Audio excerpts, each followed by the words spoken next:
আমার প্রিয় দেশবাসী, নমস্কার। আমাদের জীবনে এমন কিছু বিশেষ তারিখ থাকে যা মনে রাখার জন্য ক্যালেন্ডার দেখার দরকার পড়ে না। আজ 26শে জুলাই, আর আজকেও ঠিক সেই রকমই একটা দিন কাটলো। আজ কার্গিল বিজয় দিবস। এই দিনটি আমাদের মন গর্বে ভরিয়ে দেয়। এই দিনটি আমাদের বীর জওয়ানদের অদম্য সাহসের কথা মনে করিয়ে দেয়। কার্গিলের উঁচু উঁচু পাহাড়, কঠিন আবহাওয়া, শত্রুর চ্যালেঞ্জ, সব প্রতিকূলতাই আমাদের সৈন্যদের সামনে ছিল, কিন্তু তাদের অদম্য সাহস সব চ্যালেঞ্জকে ছাপিয়ে যেত। ভারত মায়ের সুরক্ষায় তারা নিজেদের সবকিছু উৎসর্গ করেছেন। আজ কার্গিল বিজয় দিবসে আমি সব বীর শহীদ ও বীর সৈন্যদের শ্রদ্ধা ভরে প্রণাম জানাই। বন্ধুরা, আজকের ভারত শুধু তার বীরদের মনেই রাখে না, বরং নতুন প্রজন্মের কাছে তাদের বীরত্বগাথাও পৌঁছে দেয়। এই ভাবনা থেকেই এবছর একটি বিশেষ শৌর্য বিজয় যাত্রা বের করা হয়েছে। 14ই জুলাই দিল্লির ন্যাশনাল ওয়ার মেমোরিয়াল থেকে শুরু হওয়া এই মোটরসাইকেল যাত্রা দ্রাসের কার্গিল ওয়ার মেমোরিয়াল পর্যন্ত পৌঁছাবে। এর মূল বার্তাটি হলো একটি সফর, একটি জাতি এবং সবশেষে একটি স্যালুট। এই যাত্রা আমাদের মনে করিয়ে দেয় যে দেশের জন্য আত্মত্যাগ কখনোই ভোলা সম্ভব নয়। বন্ধুরা, আজ ভারত তার সৈন্যদের সাহসের পাশাপাশি নিজের প্রযুক্তিগত ক্ষমতাকেও ক্রমাগত শক্তিশালী করে তুলছে। কিছুদিন আগেই ভারতীয় নৌবাহিনীতে আইএনএস মহেন্দ্রগিরি অন্তর্ভুক্ত করা হয়েছে। এই আধুনিক যুদ্ধ জাহাজটি ভারতে ডিজাইন করা হয়েছে এবং ভারতেই তৈরি হয়েছে। এতে 75% বেশি দেশীয় সরঞ্জাম ব্যবহার করা হয়েছে। এটি আত্মনির্ভর ভারতের ক্রমবর্ধমান শক্তির প্রতীক। এই মাসেই DRDO Pinaka long range guided রকেটেরও সফল পরীক্ষা চালিয়েছে। এই সাফল্যের পেছনে আমাদের বিজ্ঞানী ও ইঞ্জিনিয়ারদের সম্মিলিত পরিশ্রম রয়েছে। 2-3 দিন আগেই ডিআরডিও কুশা মিসাইলেরও সফল পরীক্ষা সম্পন্ন করেছে। বন্ধুরা, আজ প্রতিরক্ষা উৎপাদন হোক, প্রতিরক্ষা রপ্তানি হোক বা বন্ধু দেশগুলোর সাথে রাজনৈতিক সহযোগিতা, ভারত ক্রমাগত নতুন উচ্চতার দিকে এগিয়ে চলেছে। এই মাসের শুরুতে আমি ইন্দোনেশিয়ায় ছিলাম, যেখানে ব্রহ্মোস এবং অস্ত্র মিসাইলের জন্য একটি বড় চুক্তি হয়েছে। ভারতের প্রতিরক্ষা সরঞ্জাম ও প্রযুক্তির ওপর বিশ্বের ভরসা বাড়ছে। আসুন, এই কার্গিল বিজয় দিবসে আমরা আমাদের অমর শহীদদের প্রণাম জানাই, আর একটি সুরক্ষিত, সক্ষম এবং আত্মনির্ভর ভারত গড়ার সংকল্পকে আরো দৃঢ় করি। আমার প্রিয় দেশবাসী, মন কি বাতের গত পর্বে আমি আপনাদের সাথে ক্যাচ দ্য রেইন অভিযান নিয়ে আলোচনা করেছিলাম। বৃষ্টির প্রতিটি ফোঁটা ধরে রাখার এই অভিযানকে গণ আন্দোলন করতে বলেছিলাম। ক্যাচ দ্য রেইনের বার্তা খুব সহজ। বৃষ্টি যেখানেই পড়ুক, যখনই পড়ুক, জল সেখানেই ধরে রাখুন। সেই কারণে 4 জুলাই থেকে সারা দেশে একটি বিশেষ অভিযান চালানো হচ্ছে। এর আওতায় বৃষ্টির জল সংরক্ষণ, ভূগর্ভস্থ জলস্তর বৃদ্ধি, পুরনো জলাশয় সংস্কার এবং বৃক্ষরোপণের নতুন গতি আনা হচ্ছে। আমি অত্যন্ত আনন্দিত যে গ্রাম হোক বা শহর, পঞ্চায়েত হোক বা সামাজিক সংস্থা, সব জায়গার মানুষ এতে স্বতঃস্ফূর্তভাবে অংশ নিয়েছেন। কোথাও পূর্ণ পুকুর থেকে পলি তোলা হচ্ছে, কোথাও কুয়ো আর বাউড়িগুলোকে নতুন জীবন দেওয়া হচ্ছে। বন্ধ বোরওয়েলগুলো এখন ভূগর্ভস্থ জলস্তর বাড়ানোর মাধ্যম হয়ে উঠছে। বন্ধুরা, মধ্যপ্রদেশের সিধি জেলায় প্রায় 1500 পুকুর খনন করা হয়েছে। নরসিংপুরে অমৃত সরোবরগুলোকে সুন্দর করে সাজিয়ে তোলা হয়েছে। মহারাষ্ট্রের নাসিকে বিপুল পরিমাণ জল ধরে রাখার ক্ষমতা তৈরি করা হয়েছে। অন্ধ্রপ্রদেশের নন্দিয়ালে সব গ্রাম পঞ্চায়েত এই অভিযানে যুক্ত হয়েছে এবং পুরনো পুকুরগুলোকে আবার কাজের উপযোগী করে তোলা হয়েছে। আমাদের শহরগুলোও পিছিয়ে নেই। ছত্তিশগড়ের কোরবা, ওড়িশার ভুবনেশ্বর এবং অন্ধ্রপ্রদেশের বিজয়নগরেও এই অভিযানে উৎসাহব্যঞ্জক ফল দেখা যাচ্ছে। আসুন, আমরাও আমাদের আশেপাশে কোনো একটি পুকুর বা কুয়োর দায়িত্ব নিই, জলের প্রতিটি ফোঁটা বাঁচাই। আজকের বাঁচানো প্রতিটি ফোঁটা আগামী প্রজন্মের ভবিষ্যতের জন্য সবচেয়ে বড় সম্পদ। আমার প্রিয় দেশবাসী, মাত্র কয়েকদিন আগেই গ্লাসগোতে কমনওয়েলথ গেমসের সূচনা হয়েছে। প্রতিটি দেশবাসী ভারতীয় দলকে প্রতিনিয়ত শুভেচ্ছা জানাচ্ছেন। তাদের কামনা যে সব খেলোয়াড় আর অ্যাথলিট সেরা পারফরম্যান্স দেখান এবং মানুষের মন জয় করেন। বন্ধুরা, আনন্দের বিষয় হলো আমাদের যুব সমাজ গত কয়েকদিনে খেলাধুলায় অনেক দুর্দান্ত এবং বড় সাফল্য অর্জন করেছে। পিভি সিন্ধু হলেন প্রথম ভারতীয় মহিলা খেলোয়াড় যিনি ব্যাডমিন্টনে জাপান ওপেন খেতাব জয় করেছেন।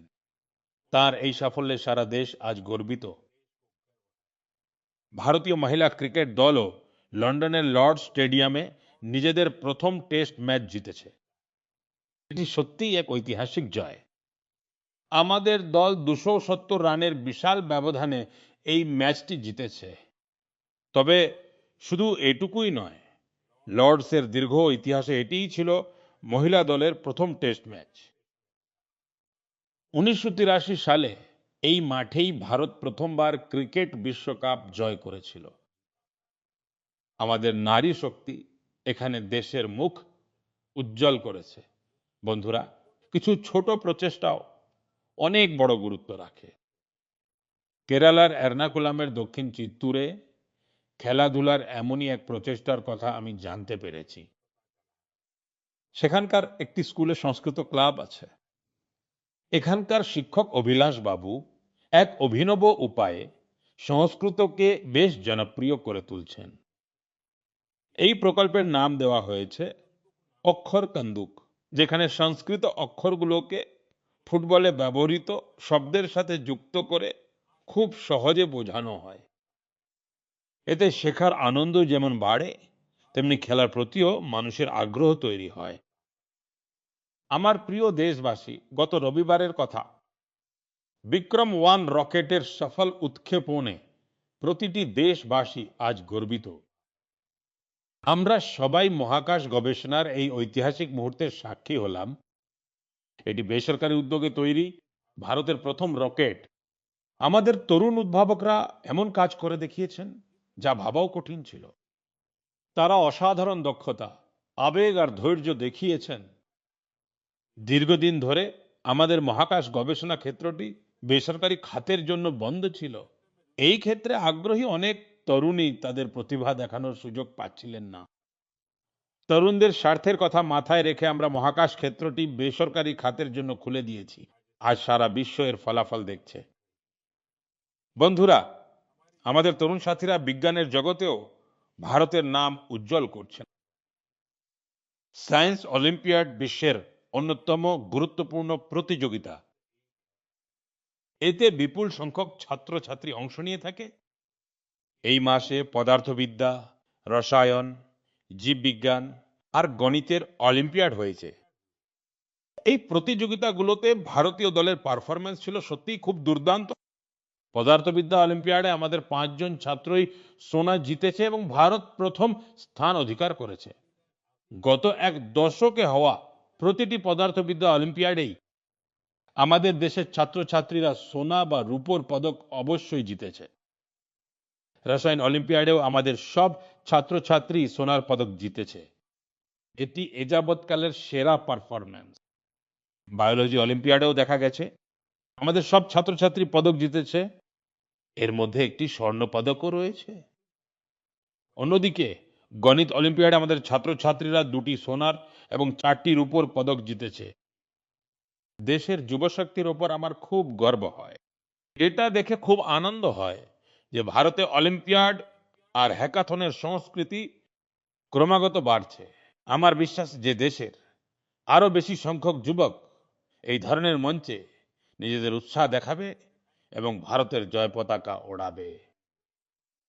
আমার প্রিয় দেশবাসী, যখন দক্ষতা আর কিছু করার জেদ দুটোই থাকে, তখন সব পথ সহজ হয়ে যায়।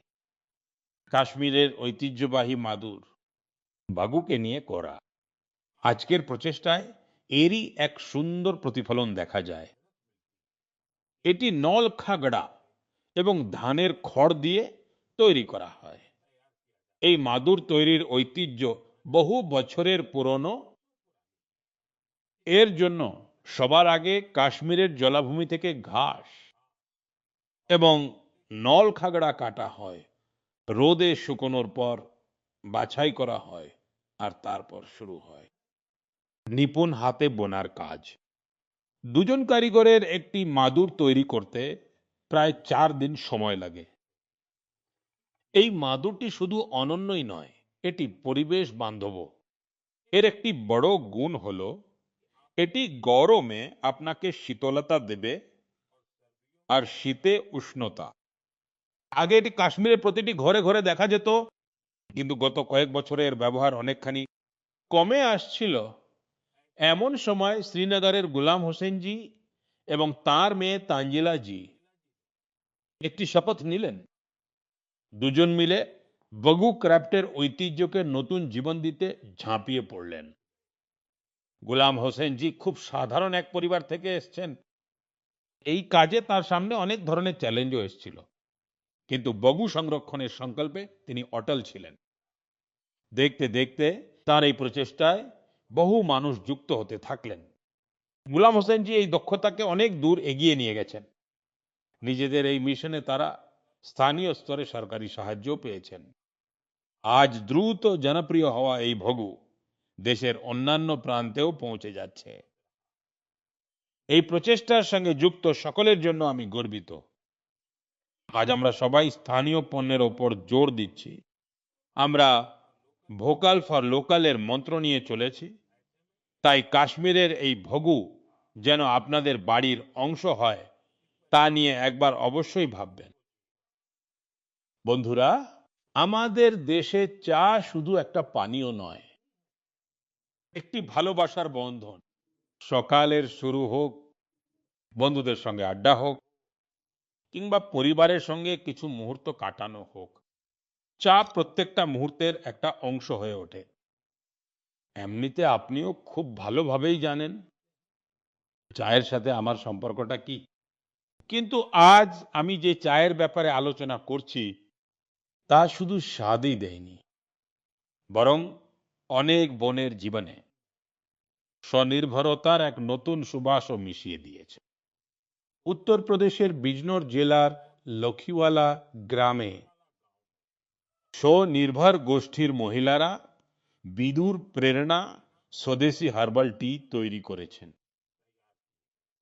এর মধ্যে লেমন গ্রাস, গুলঞ্চ, যষ্টিমধু, তুলসী, কাঁচা হলুদ, দারুচিনি, এলাচ এবং মৌরির মতো প্রাকৃতিক উপাদান রয়েছে। এর অনন্য স্বাদ এবং গুণের কারণে এই চা খুব অল্প সময়েই মানুষের মধ্যে বিশেষ পরিচিতি পেয়েছে। প্রয়াগরাজের মহাকুম্ভ এবং দিল্লির আন্তর্জাতিক খাদ্য উৎসবে এই ভেষজ চা খুব প্রশংসিত হয়েছে। এমনকি বিদেশিরাও এতে দারুণ আগ্রহ দেখিয়েছেন। বন্ধুরা, সব থেকে অনুপ্রেরণাদায়ক বিষয় হলো এর শুরুটা। এই পুরো প্রচেষ্টা মাত্র 1 লক্ষ টাকা দিয়ে শুরু হয়েছিল। আজ এই ব্র্যান্ড দেশের বড় বড় প্রতিষ্ঠানে পৌঁছে গেছে। এই উদ্যোগ আমাদের শেখায় যে যখন স্থানীয় জ্ঞান, প্রকৃতি এবং মহিলাদের আত্মবিশ্বাস যখন এক হয়ে যায়, তখন একটি ছোট্ট প্রচেষ্টাও বড় পরিবর্তনের সূচনা হয়ে দাঁড়ায়। আমার প্রিয় দেশবাসী, আজ দেশ জুড়ে এক পেড় মা কে নাম অভিযানের মাধ্যমে মানুষ প্রকৃতির প্রতি নিজেদের দায়িত্ব পালন করছেন।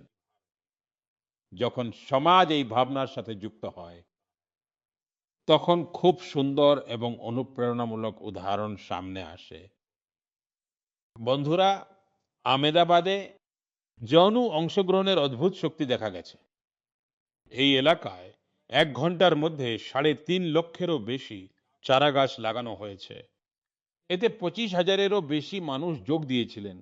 স্কুলের ছাত্রছাত্রী, এনসিসি ক্যাডেট, স্বেচ্ছাসেবক এবং সাধারণ নাগরিক সবাই এই অভিযানে অংশ নেন।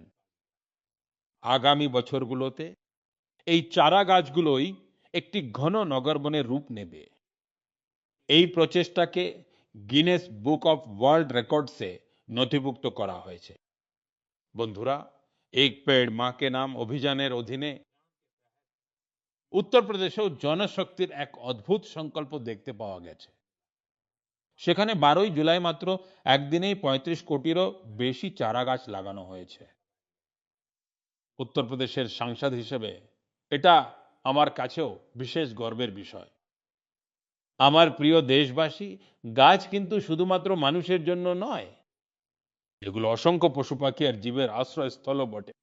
গুজরাটের গির অরণ্যের কথা যদি বলি, প্রায় 60 বছর পর ইন্ডিয়ান গ্রে হর্নবিল আবার সেখানে বাসা বাঁধছে। এটা গির অরণ্যে বছরের পর বছর ধরে চলা সংরক্ষণ আর পুনর্স্থাপনের প্রচেষ্টারই ফল। হর্নবিলকে বনের কৃষক বলা হয়ে থাকে। এরা ফল খায় আর বীজগুলোকে দূরে দূরে ছড়িয়ে দেয়, আর সেই সব বীজ থেকেই জঙ্গলে নতুন নতুন গাছ জন্মায়। এইভাবে একটি পাখি জঙ্গলকে আবার সবুজ করে তুলতে সাহায্য করে। আমি আপনাদের বলবো, আমরা সবাই যেন আমাদের জীবনের বিশেষ কোনো মুহূর্তকে প্রকৃতির সাথে যুক্ত করি, মায়ের নামে একটি গাছ লাগাই। আজকের লাগানো একটি ছোট্ট চারা গাছ আগামী প্রজন্মের জন্য সবুজ পরিবেশ, নির্মল বাতাস এবং একটি সুন্দর ভবিষ্যতের উত্তরাধিকার হয়ে থাকতে পারে। আমার প্রিয় দেশবাসী, আমরা সবাই জানি যে আজ প্লাস্টিক দূষণ সারা বিশ্বের পরিবেশের জন্য এক বিরাট বড় চ্যালেঞ্জ হয়ে দাঁড়িয়েছে। একবার ব্যবহারযোগ্য প্লাস্টিকের বর্জ্য বহু বছর ধরে আমাদের এই প্রকৃতির ক্রমাগত ক্ষতি করতে থাকে। তাই প্লাস্টিকের সঠিক ব্যবস্থাপনা করা খুবই জরুরি। বন্ধুরা, বিহারের সীতামাড়িতে বর্জ্য থেকে সম্পদ তৈরির এক চমৎকার উদাহরণ দেখা গেছে। এখানে আবর্জনা পুনর্ব্যবহার করে তা দিয়ে আকর্ষণীয় বসার বেঞ্চ তৈরি করা হচ্ছে। একটি বেঞ্চ তৈরিতে প্রায় 40 কেজি একবার ব্যবহারযোগ্য প্লাস্টিক লাগে। এটি মজবুত, টেকসই ও আরামদায়ক হওয়ার সাথে সাথে পরিবেশ বান্ধবও। এগুলো সরকারি স্কুল, পার্ক এবং জনসমক্ষে বিভিন্ন জায়গায় লাগানো হয়। এর মাধ্যমে মানুষের মধ্যে পরিবেশ সংরক্ষণ নিয়ে সচেতনতাও বাড়ছে। এই প্রচেষ্টায় স্থানীয় সংস্থার পাশাপাশি জেলা প্রশাসনের গুরুত্বপূর্ণ ভূমিকা রয়েছে। এর ফলে স্থানীয় স্তরে কর্মসংস্থানের নতুন সুযোগও তৈরি হচ্ছে। সীতামাড়ির এই উদ্যোগ আমাদের শেখায় যে রিডিউস, রিইউজ এবং রিসাইকেল আজ কেবল স্লোগান নয়, বরং আমাদের জীবনের অংশ হয়ে উঠছে। বন্ধুরা, আপনাদের মনে থাকবে গতবার মন কি বাত অনুষ্ঠানে আমি গণেশ উৎসবের কথা বলেছিলাম। আমি অনুরোধ করেছিলাম যে আমাদের দেশের মাটি দিয়ে তৈরি গণেশ মূর্তিরই পূজা করা উচিত। পিওপি দিয়ে তৈরি বা বিদেশ থেকে আসা গণেশ মূর্তির বদলে আমাদের দেশের মাটি দিয়ে তৈরি গণেশ মূর্তি বাড়িতে স্থাপন করা উচিত। এই বিষয়ে অনেক মানুষ আমাকে বার্তা পাঠিয়েছেন এবং নিজের মতামত জানিয়েছেন। মানুষ জানিয়েছেন যে তারা আমার এই অনুরোধ মেনে নিয়েছেন। তারা স্থানীয় মাটি দিয়ে তৈরি গণেশ মূর্তি স্থাপন করার সংকল্প নিয়েছেন। অনেকে লিখেছেন যে মন কি বাতে আগে এই নিয়ে আলোচনা হওয়ায় সঠিক সময়ে সঠিক পদক্ষেপ নিতে তাদের সুবিধা হয়েছে। আমি আরো একবার আমার সেই অনুরোধ করছি। এইবারের গণেশ পুজোয় দেশের মাটি দিয়ে তৈরি গণেশ মূর্তি বাড়িতে স্থাপন করুন, তার পূজা করুন। আপনাদের এই প্রচেষ্টাও একভাবে প্রকৃতিরই পূজা হবে। আমার প্রিয় দেশবাসী, এবার আমি আপনাদের এমন একজনের কথা বলবো, ওনার ব্যাপারে শুনেই আপনারা খুব গর্বিত হবেন। এমন একজন মানুষ যিনি বিজ্ঞান আর উদ্ভাবনের ক্ষেত্রে এগিয়ে এসে কাজ করছেন, বিশ্বজুড়ে যিনি পরিচিত হচ্ছেন, কিন্তু তা সত্ত্বেও তিনি নিজের শিকড়ের সাথে গভীরভাবে জড়িয়ে আছেন। যখনই সুযোগ পান, মণিপুরের ডক্টর রোনাল্ডো রেশরামজি নিজের জন্মভূমিকে সম্মান জানাতে ভোলেন না। যদিও ওনার নাম রোনাল্ডো, কিন্তু পেশাগতভাবে তিনি একজন জ্যোতির্পদার্থ বিজ্ঞানের বিশেষজ্ঞ। তিনি বর্তমানে জাপানে কাজ করছেন এবং একদল নবীন ছায়াপথের বিশাল এক গুচ্ছ আবিষ্কার করা দলের তিনি সদস্য ছিলেন। আপনারা নিশ্চয়ই জানতে চাইবেন যে তিনি আসলে কি করেছেন। আসলে তিনি এই পুরো ক্লাস্টারটির নাম মণিপুরের একটি সুন্দর হ্রদের সাথে মিলিয়ে লোকটাক প্রোটো ক্লাস্টার রেখেছেন।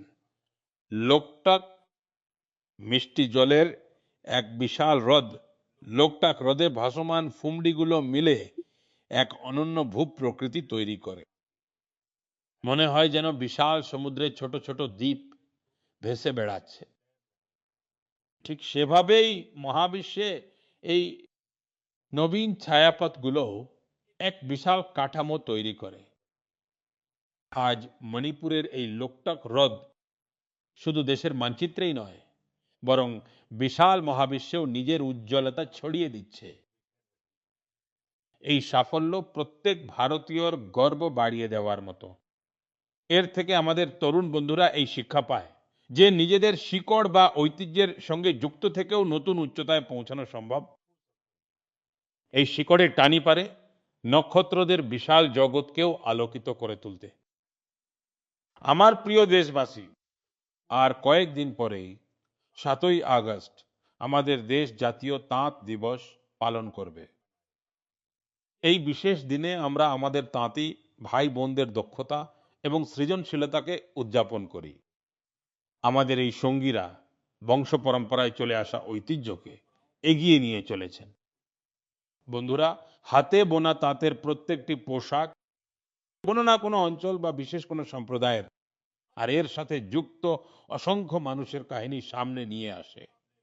এরা সেই মানুষ যারা গর্বের সাথে ভারতের সাংস্কৃতিক ঐতিহ্যকে আগলে রাখার কাজে নিয়োজিত আছেন। আজকের দিনে আমার অনুরোধ যে আমরা হস্তশিল্পকে উৎসাহিত করি, আমাদের তাঁতি বন্ধুদের সম্মান জানাই। আসুন আমরা ভোকাল ফর লোকাল এর ভাবনাকে আরো শক্তিশালী করি। বন্ধুরা, আজ দেশে যেভাবে তাঁত শিল্পকে উৎসাহ দেওয়া হচ্ছে, তাতে বিপুল সংখ্যক মানুষের জীবন উন্নত হচ্ছে। কোচমপল্লী থেকে পাটনা আর কুথামপল্লী থেকে কচ্ছ এর অনেক উদাহরণ দেখতে পাওয়া যায়। আজ এমন অনেক মানুষ ও গোষ্ঠী আছে যারা আমাদের তাঁত শিল্পের গৌরবময় ঐতিহ্যকে নতুন শক্তি এবং পরিচয় দিচ্ছে। কেউ পোচপল্লী ইক্কতের সুন্দর ঐতিহ্যকে এগিয়ে নিয়ে যাচ্ছেন, আবার কেউ মহিলা তাঁতিদের একত্রিত করে পশমের পণ্য তৈরি করছেন। বন্ধুরা, মানুষ কেরলের ঐতিহ্যবাহী কাসাভু শিল্পকে বাঁচিয়ে রেখেছেন, যার ফলে আমাদের মা বোনেরা কর্মসংস্থান পাচ্ছেন। আরেকটি বিষয় যার কথা আমি বিশেষভাবে উল্লেখ করতে চাই তা হলো খাদি। আমরা সবাই জানি যে খাদি মহাত্মা গান্ধীর অত্যন্ত প্রিয় ছিল। বিগত কয়েক বছরে খাদি বেশ জনপ্রিয় হয়ে উঠেছে। গত 12 বছরে এর বিক্রি 6 গুণ বেড়েছে। বিক্রির এই অঙ্ক এখন 8,000 কোটি টাকার কাছাকাছি পৌঁছে গেছে। আপনাদের সবার কাছে আমার বিশেষ অনুরোধ, সামনের উৎসবের মরশুমে খাদি, তাঁত বা হস্তশিল্পের কোনো না কোনো পণ্য অবশ্যই কিনবেন। আমার প্রিয় দেশবাসী, আপনাদের যদি জিজ্ঞাসা করা হয় যে ভারতে কত ধরনের বাদ্যযন্ত্র আছে, তবে আপনারা ভাবনায় পড়ে যাবেন। এর কারণ হলো আমাদের দেশে প্রচুর বাদ্যযন্ত্র এবং সেগুলির সঙ্গে যুক্ত নানা ঐতিহ্য রয়েছে। ঠিক এমনই একটি যন্ত্র হলো ত্রিপুরার চংপ্রেং, যা সেখানকার জনজাতি সম্প্রদায়ের মধ্যে বেশ জনপ্রিয়। বাঁশ দিয়ে তৈরি এই বাদ্যযন্ত্রটিতে 3টি তার থাকে, যা থেকে খুব মিষ্টি সুর বের হয়, যা অনেকটা সরোদের সুরের মতো। কিছু কারণে তরুণ প্রজন্মের কাছে এর জনপ্রিয়তা কমতে শুরু করেছিল। এমন পরিস্থিতিতে সুরজ কুমার দেব বর্মা জি একে আবার জনপ্রিয় করার সংকল্প নিয়েছেন। আজকে তার সেই প্রচেষ্টা সফল হতে চলেছে। তিনি চংপ্রেং এর পাশাপাশি ওখানকার অন্যান্য ঐতিহ্যবাহী বাদ্যযন্ত্রেও পারফর্ম করে চলেছেন। ককবরক লোকগান, বাউল গান, বাংলা লোকগান তার খুব প্রিয়। এখন আমি আপনাদের একটি ছোট ক্লিপ শোনাতে চাই। এই তো সেই সুর, আপনারা ভুলবেন না।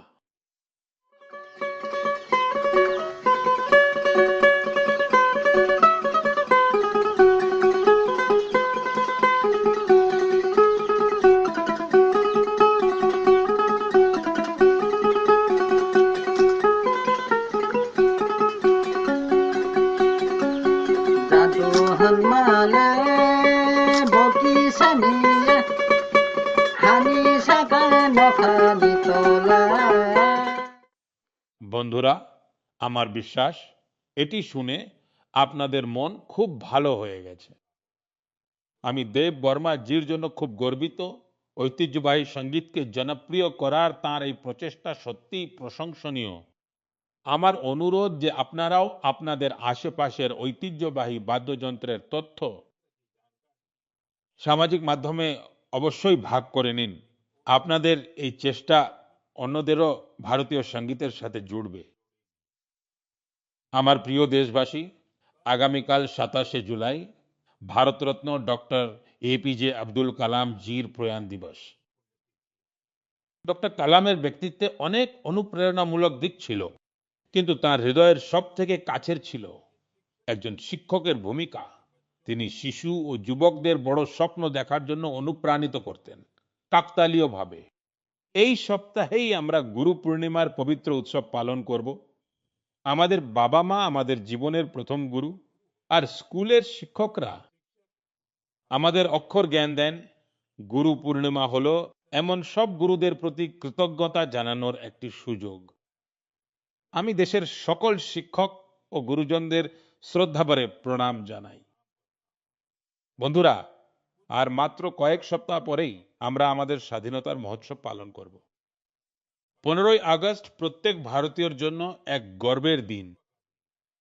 এটি সেই অসংখ্য বীরদের স্মরণ করার দিন যারা ভারত মাতার স্বাধীনতার জন্য নিজেদের সবকিছু উৎসর্গ করে দিয়েছিলেন। তাদের ত্যাগ আর তপস্যার কারণেই আজ আমাদের হাতে তেরঙ্গা। এই তেরঙ্গার মধ্যেই আমাদের সংবিধানের আদর্শ রয়েছে। বন্ধুরা, গত কয়েক বছরে হর ঘর তিরঙ্গা অভিযান পুরো দেশকে এক অদ্ভুত আবেগে বেঁধেছে।